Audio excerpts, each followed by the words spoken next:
माता दी। चल चल चल चांदी भोजी के चना मांगल लेकर।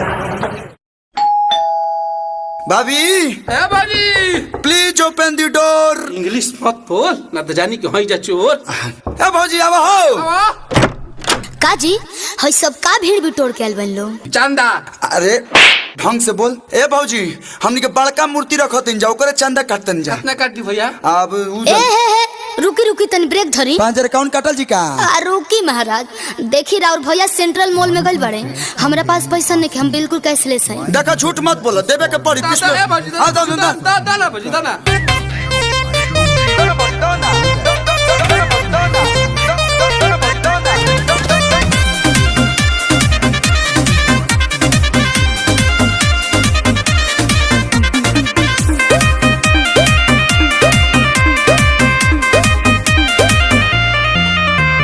चंदा में धंधा कवन बाड़ा कइले बक्सर से आरा तू बाड़ा ही लइले। साथ में छपल बा बागी वालिया। अरे चंदा में धंधा कवन बाड़ा कइले बक्सर से आरा तू बाड़ा ही लइले। हो कैसे नहीं खेत मांगी का लोन पे कि जल्दी भैया नहीं खन भौजी होम पे तो फटा फटा फोन पे। जल्दी भैया नहीं खन भौजी होम पे तो फटा फटा फोन पे। अरे डिजिटल हो जाए हट बोलो कि नहीं जैसे बोली निकला के ना राउरा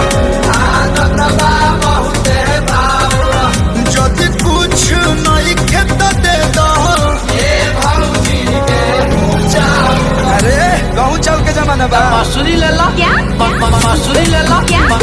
मसूरी ले ला। कुछ भी बोलते खूटी कौड़ी नहीं खेए को रुपैया अच्छा। सब धरी ले ले बड़े तोहार भैया। बार कोट लेके आइल बानी असही ना पगल आइल बानी। अच्छा। कॉलोनाइज कोइन भौजी हो खाना बेचैन भौजी।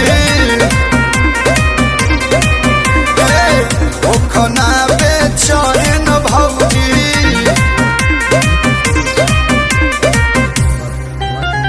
बानी परेशान अब कर जन हरान बात चल बस रुपया चुपचाप धोलना। साफ कंजूसे बड़का तो का करी तो सुना ए भौजी हो भैया से तारस फरक करवाई दाना हो।